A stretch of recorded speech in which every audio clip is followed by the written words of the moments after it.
भागवत कहती है, भक्त्या हमें कया ग्राह्य श्रद्धयात्मा प्रिय सताम।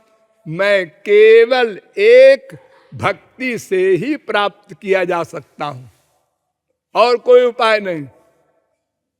ना हम वेदैर न तपसा न दाने न चेज्जया। अच्छा, रामायण से समझ लो। मिलहि न रघुपति बिनु अनुरागा, किए जोग जप ज्ञान विरागा। ज्ञान से भी नहीं मिलेंगे हम, वैराग्य से भी नहीं मिलेंगे, जप वप से क्या मिलेंगे। राम ही केवल प्रेम प्यारा, जान लेहु जो जानन हारा। और साधन सब जो बताए हैं, जप तप नियम योग निज धर्मा, श्रुति संभव नाना शुभ कर्मा। ज्ञान दया दम तीरथ मज्जन, जहां लगी धर्म कहे श्रुति सज्जन। आगम निगम पुराण अनेका, पढ़े सुने कर फल प्रभु एका। तव पद पंकज प्रीति निरंतर, सब साधन कर यह फल सुंदर। बस भगवान से प्रेम हो, प्रेम प्रेम। अंतःकरण प्रेम करता है, वाणी से नहीं। हरे राम राम राम हरे हरे ये नहीं चलेगा। पुस्तकों का पढ़ना, गीता के भागवत को रामायण को पाठ कर रहे हैं, इससे नहीं काम बनेगा। चारों धाम की मार्चिंग कर रहे हैं, ये सब कुछ नहीं, बेकार है, फिजिकल ड्रिल है। भगवान मन से प्यार चाहते हैं, शरीर से नहीं। शरीर संसार को दो, संसार शरीर चाहता है, भगवान मन चाहते हैं। बस दोनों का काम बन गया। अब आप संसार को मन दे और भगवान को शरीर दे, ये नहीं चलेगा। न संसार खुश होगा न भगवान खुश होंगे। जैसे कोई स्त्री सवेरे न उठे, एक्टिंग में पति जगाएगा, अरे उठो, नहीं उठती। हिलाएगा, अरे 7 बज गए, नाश्ता बनाना है कि नहीं, डांटेगा, फिर भी नहीं उठती, सोने दो। और विराट रूप हुआ पति का, तो मैं ऐसे जा रहा हूं ऑफिस, चले जाओ, हमको सोने दो। अरे क्या बोल रही, पागल तो नहीं हो गई? अरे देखो, आओ प्यार करो हमसे, क्या तुम खाने के चक्कर में पड़े हो? ऐसे अगर स्त्री व्यवहार करे तो पति तुरंत उसको मेंटल हॉस्पिटल में भेज देगा। भले ही वो चिल्लाती रहे मैं बिल्कुल ठीक हूं, वो नहीं सुनेगा। वो काम चाहता है, उसका काम करो।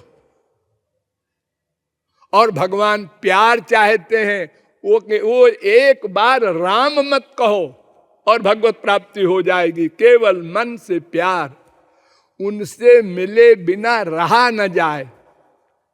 हमारे देश में कितनी भक्ति दिखाई पड़ती है, दिखाई पड़ती है। मंदिर कितने हैं, पूजन हो रहा है, आरती हो रही है, पाठ हो रहा है, जप हो रहा है, चारों धाम जा रहे हैं। लेकिन उनसे पूछो कि कभी भगवान के लिए आंसू निकला?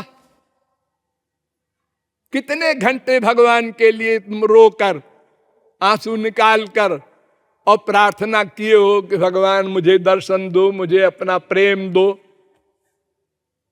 नहीं। अगर कभी आंसू निकला तो उसका निकलेगा, हमारा बेटा सीरियस है, हे वैष्णो देवी बचा लो, अब आंसू निकलेगा। वो तो बेटे के लिए निकला है, भगवान के लिए कहां निकला? संसार की वस्तु के लिए तो आंसुओं का ढेर है। लड़की की शादी कर रही हो, हाँ, हाँ, तो शादी में बड़ा खर्चा हुआ हो, अरे साहब मर गए, कितना खर्चा हुआ, फिर भी वो कहते हैं कुछ नहीं दिया। अच्छा अच्छा, तो लड़की की शादी हो गई? हाँ हो गई। विदा हो रही है? हाँ विदाई का समय आ गया, हो रही है। अब उसको चिपटा करके हू रो रही है। अभी तो तूने लड़की को विषय में कहा कि हम मर गए, शादी के उससे इतना खर्चा हो गया, और तुम्ही ने लड़का देखा, तुम्ही ने ब्याह किया, रोती क्यों? तुमको तो खुश होना चाहिए कि जा छुट्टी मिली, मेरे सिर से बोझा उतरा। जैसे मैं पिटी हूं अभी तक, ऐसे तू भी पिट अब।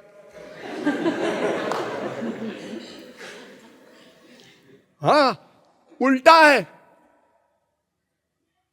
तो भगवान केवल प्रेम चाहते हैं, प्रेम, और वो भी अनन्य प्रेम। ध्यान दो, अनन्य। और देवी देवताओं में मत जाओ, अनन्य प्रेम। जैसे एक पतिव्रता स्त्री केवल अपने पति से प्यार करती है, ऐसे ही अपने इष्ट देव श्री कृष्ण से ही प्यार करो।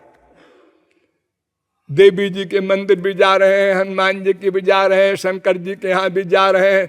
अरे क्या कर रहे हो भाई? अरे भाई कोई न कोई तो सुनेगा, कोई न कोई।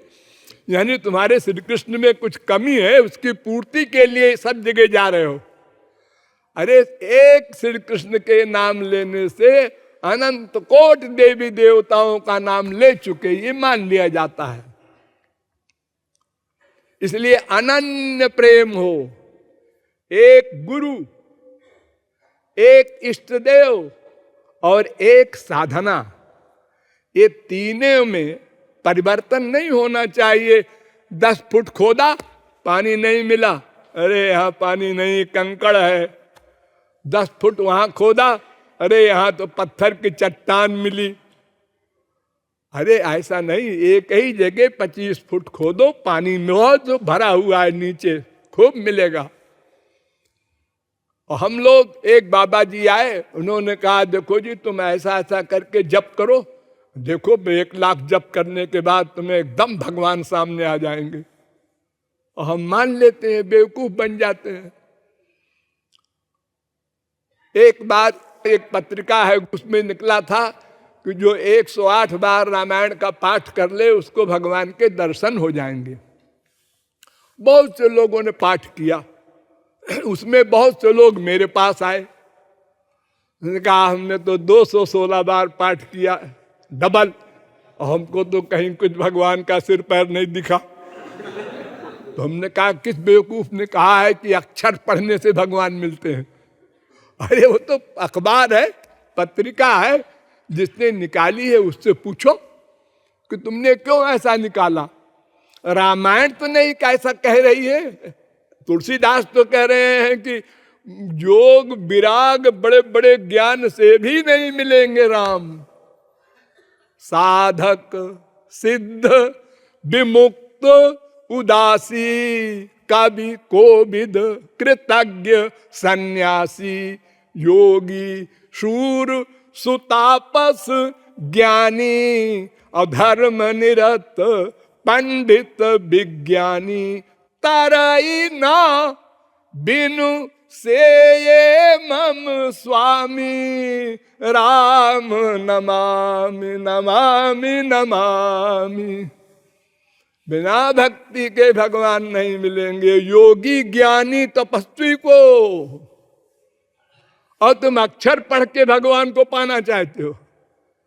अरे अगर अक्षर पढ़ने से भगवान मिलते तो तुलसीदास एक चौपाई बना देते कि 1 लाख बार जो रामायण के अक्षरों को पढ़ लेगा उसको राम मिल जाएंगे। अरे रामायण में जो लिखा है वो करो, करने से मिलेंगे वो प्रेम, वो अनुराग।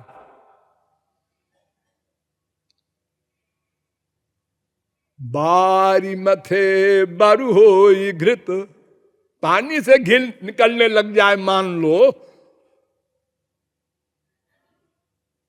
और सिकताते बरु तेल, बालू से तेल निकलने लग जाए मान लो, लेकिन बिनु हरि भजन न भव तरिय, ये है सिद्धांत अपेल। ही फाटहु फूटहु नयन जरऊ सोतनु के ही काम, द्रवई स्रवई पुलकई नहीं तुलसी सुमिरत राम। जब भगवान के स्मरण करते हुए आंखों से आंसू ना आया, शरीर में रोमांच कंप नहीं हुआ, हृदय द्रवित नहीं हुआ, तो वो पत्थर है। वो भगवान के पाने की आशा करता है। क्या अहंकार है जो तुम भगवान के आगे आंसू नहीं बहा सकते? न तो तुम उर्वशी मेनका की तरह सुंदर हो, न बृहस्पति के समान बुद्धिमान हो, न कुबेर के समान धनवान हो, न ब्रह्मा के समान पोस्ट है। क्या है तुम्हारे पास? तुम तो अपने मोहल्ले में ही बहुत नीचे हो। तुमसे सुंदर लोग हैं, तुमसे धनी लोग हैं, तुमसे बुद्धिमान लोग हैं। भगवान के आगे भी तुम दीन नहीं बन सकते, रो नहीं सकते। अहंकार ही तो कारण है उसमें। इसलिए सोचना चाहिए और रोकर भगवान का नाम रूप लीला गुण गाओ, कीर्तन करो। वो कीर्तन रूप ध्यान पहले, फिर कीर्तन। एक जगह भागवत ने बड़ा सुंदर प्रश्न किया है परीक्षित ने, यश्रोतव्यमथो जप्यम यत् कर्तव्यम नृभिः प्रभो, स्मर्तव्यम भजनीयम वा ब्रूहि यद्वा विपर्जयम। क्या करना चाहिए मनुष्य को, एक सेंटेंस में बताइए गुरुजी। तो उन्होंने कहा, उत्तर दिया, तस्मात् भारत सर्वात्मा भगवान ईश्वरो हरि, श्रोतव्य कीर्तितव्यश्च स्मर्तव्यश्चेच्छता भयम। 3 काम करो। श्रवण, वास्तविक महापुरुष से भगवान की बात सुनो, समझो। भगवान क्या है, जीव क्या है, माया क्या है, भगवान क्यों नहीं मिले, कैसे मिलेंगे, ये सब प्रैक्टिकल मैन से समझो। नंबर 2, उनका नाम गुण लीला गाओ। नंबर 3, रूप ध्यान पहले करो। हम संसार में किसी को बुलाते हैं, अरे वो कहाँ गया वो रमेश, तो रमेश का ध्यान तो पहले करते हैं, बुलाते हैं बाद में उसका नाम। तो हम हरे राम हरे कृष्ण राधे जो कुछ भी नाम भगवान का लें, पहले उनको याद करें, सामने खड़ा करें। रूप ध्यान सबसे आवश्यक है, क्योंकि मन ही तो मेन कारण है। मन संसार का ध्यान कर रहा है, वाणी कह रही है तुमेव माता च पिता तुमेव तुमेव बंधुश्च सखा तुमेव। तो भगवान बेवकूफ थोड़ा ही है, वो तो भीतर बैठे नोट कर रहे हैं तुम्हारे आइडियाज। कि तुम झूठ बोल रहे हो भगवान से कि तुमेव माता, और एक माँ घर में बैठी है उससे प्यार करते हो। हाँ, संसार में तो धोखा चल जाता है। हम नहीं चाहते ये आदमी हमारे घर आवे, फिर भी आ गया। अब बड़ा आदमी है, पैसे वाला है, पावर वाला है, अपमान करेंगे तो हमारी आफत कर देगा। इसलिए आइए आइए श्रीवास्तव जी, आप तो कभी आते ही नहीं हैं, आप तो हमको पराया समझते हैं। अभी हम आपकी चर्चा ही कर रहे थे, और जब वो चला गया, बदमाश जब देखो तब आ जाता है, गाली देते हैं। ये सब संसार में चल जाता है, इसको एटिकेट कहते हैं आप लोग। लेकिन भगवान की यहाँ नहीं चलता। भगवान ये सब नहीं मानेगा। मोह कपट छल छिद्र न भावा, भोले बालक बन करके रोना होगा। तुरंत का पैदा हुआ बच्चा क्या करता है, कैसे जीवित है, रो दिया। अब मां सोचे क्यों रोया, अरे पेशाब कर दिया है, ठंड लग रही है। फिर रोया, क्यों रोया, अरे दूध पिलाए हुए देर हो गई है, भूखा होगा। ये सब काम मां का है, वो अपना कुछ नहीं करता, सरेंडर किए है, शरणागत है। ऐसे ही अगर हम भगवान को सरेंडर करते हैं, माम एकम शरणम ब्रज, तो वो हमारा ही रक्षा करते हैं, हमारी देखभाल करते हैं, ठेका लेते हैं। और अगर हम कुछ कुछ करते हैं, कुछ कुछ शरण होते हैं, तो जैसे वो बच्चा जब कुछ कुछ बड़ा होता है तो कुछ कुछ अपने हाथ से करने लगता है, तो माँ कुछ कुछ कम कर देती है। और जब बच्चा और बड़ा हो गया, क्यों नहाया नहीं अभी तक? मम्मी रोज तो तुम्हें नहलाती थी, आज उसको इतना बड़ा हो गया हम नहलाएंगे, अब अपने आप जाओ नहाओ। इस प्रकार हम भगवान के शरणापन्न होकर, रोकर, आंसू बहाकर उनका कीर्तन करें, उनको सदा सर्वत्र अपने साथ माने। एक बड़ी भूल हमें करते हैं कि घंटा आधा घंटा जो भजन साधन करते होंगे अपना कमरे में बैठकर, उसके बाद भगवान से बिल्कुल लाइन कट जाती है। ऐसा नहीं, वो हमारे अंदर बैठे हैं, फैक्ट है। फैक्ट को रियलाइज करने में क्या प्रॉब्लम है? वो हमारे हृदय में बैठे हैं, ये बार बार रियलाइज करो। हाँ बैठे हैं, अंदर बैठे हैं, तो अपराध नहीं होगा, पाप नहीं करोगे, डरोगे, हाँ नोट कर लेंगे वो, फिर दंड देंगे। संसार में तो हम तिकड़म लगा करके बच भी जाते हैं, वहां कुछ नहीं चलेगा। इस प्रकार भगवान को सदा सर्वत्र अपने साथ, यानी डबल, स्वयं को और भगवान को एक साथ दोनों को महसूस करो हर जगह हमेशा। तो इस प्रकार अंतःकरण जब शुद्ध हो जाएगा, ध्यान दो 100%, जब अंतःकरण शुद्ध हो जाएगा, संसार से पूर्ण राग द्वेष समाप्त हो जाएगा, तब गुरु मंत्र देगा। दीक्षा कहते हैं उसको। आजकल मेला लगता है कान फूंकने का, बाबा लोग कान फूंकते हैं, खूब चेले बन जाए, हमारी सेवा करें, मरने के बाद हमसे क्या मतलब। वो अंतःकरण शुद्ध होने के बाद वो मंत्र देता है गुरु। वो मंत्र देते ही माया निवृत्ति, भगवत प्राप्ति, सब काम समाप्त। जैसे आप अपने घर में सब फिटिंग करवा लीजिए इलेक्ट्रिक मैन से, लेकिन कुछ काम नहीं हो रहा है, न लाइट न पंखा। अब आप पावर हाउस को एप्लीकेशन दो कि भाई हमारे यहाँ कनेक्शन कर दो इलेक्ट्रिसिटी का। उसने किया और लाइट पंखा सब चल पड़ा। ये तो 1 सेकंड में 1,86,000 मिल जाती है लाइट, और भगवान के यहाँ इमीडिएटली, तुरंत आपका अंतःकरण शुद्ध हुआ कि गुरु ने वो दिव्य प्रेम दिया, दिव्य शक्ति दान दिया, बस भगवान का साक्षात्कार उसी समय हुआ। और ये जो कान फूंकते हैं बाबा लोग, इनसे पूछो क्या देते हो? मंत्र। क्या है ये मंत्र? रामाय नमः, कृष्णाय नमः, वासुदेवाय नमः, यही है ना? हाँ, क्या मतलब हुआ इसका? हे भगवान आपका नमस्कार है, हे श्री कृष्ण आपको नमस्कार है। तो क्यों जी, इसको अगर हम हिंदी भाषा में कहें तो भगवान खुश नहीं होंगे, संस्कृत भाषा में कहें तभी खुश होंगे। अरे नहीं, मेरे मंत्र में गुरु परंपरा से शक्ति है। अच्छा शक्ति है, तो क्यों जी, एक मामूली इलेक्ट्रिसिटी को हम टच करते हैं तो सारा शरीर झन्ना जाता है, और आपके इतनी गुरु की दी हुई पावर और आपने हमारे कान में दिया, हमको तो कोई असर नहीं हुआ। हमको जब आपने दिया था तब हम 12 साल के थे, और आज आराम से अपना हंसते खेलते रहते थे। अब तो हमारे बीबी बच्चे नाती पोते हो गए, मर गए, सब जगह अटैचमेंट हो गया, और क्या क्या बुरा हाल है। ये आपका मंत्र कहाँ गया? तो तुम अधिकारी नहीं हो, तो तुमने दिया क्यों?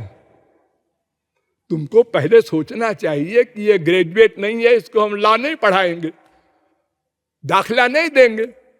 तुम तो जो भी आया सबके कान में फूंकते गए मंत्र। ये धोखा दिया हमको। चेक पे साइन कर रहा है, 1 करोड़ रुपया दिया तुमको, तुम बड़े विभोर होके जा रहे हो, 1 करोड़ मिल गया, करोड़पति हो गए, और उसके बैंक बैलेंस 0 है। इतना बड़ा धोखा दिया, और फिर भी तुम उसको प्रणाम करते हो, चरण धो के पीते हो। कितना मूर्ख है मनुष्य। और ये छोटे मोटे नहीं, बड़े बड़े हमने देखा है जस्टिस वगैरह को, जिनको लोग बड़ा काबिल कहते हैं, IAS के भी बाप, उनको पूछना चाहिए, समझना चाहिए। जिसको सर्वस्व अर्पित करने जा रहे हो, एक मामूली हाड़ मास की लड़की को शादी करने के पहले तो दुनिया भर की इंक्वायरी करते हो। उसके बाप कौन था, उसका बाप कौन था, क्या करता था। और आत्मा का समर्पण करने जा रहे हो, कोई इंक्वायरी नहीं। हाँ गुरुजी कान फूको, फूंक दिया। आज तुम गुरु हम चेले, जाओ तुम अपना काम करो, हम अपना काम करते हैं।